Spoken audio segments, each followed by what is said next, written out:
4 hari jalani karantina, Ashanti ungkap kerinduan pada suami dan anak-anak. Arsy nangis tak bisa tidur peluk bunda. Ashanti saat ini masih menjalani karantina di rumah sakit setelah dinyatakan positif COVID-19 sepulang dari Turki. Dirinya harus terpisah dari anak-anak. Melalui unggahan Instagram, istri Anang Hermansyah itu mengungkapkan kerinduan pada keluarga.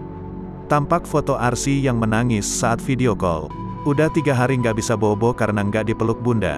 Cio @Queen Arsy, tulis Ashanti, Sabtu tanggal 8 Januari tahun 2022. Tak hanya Arsy yang tak bisa tidur, Ashanti juga sama. Hari keempat dan tetap enggak bisa tidur. Selain itu, Ashanti juga menunjukkan video call dengan Anang, Azril dan Arsya. Gantengnya kamu dek, kangen @Arsya Hermansyah. Kangen, tulisnya untuk Azril.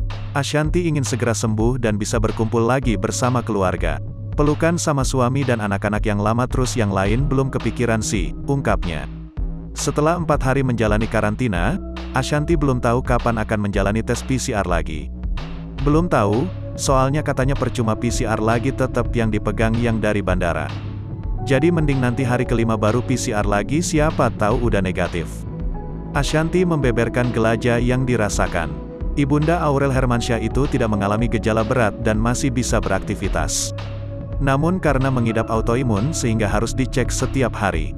Aku udah nggak tahan pengen sare ke kalian tentang ini, dan apa yang aku rasain. Tapi nanti ya biar full infonya.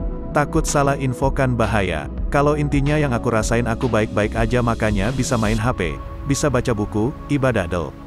Cuma yang dicek karena penyakit bawaannya tiap hari diobservasi jadinya, tuturnya.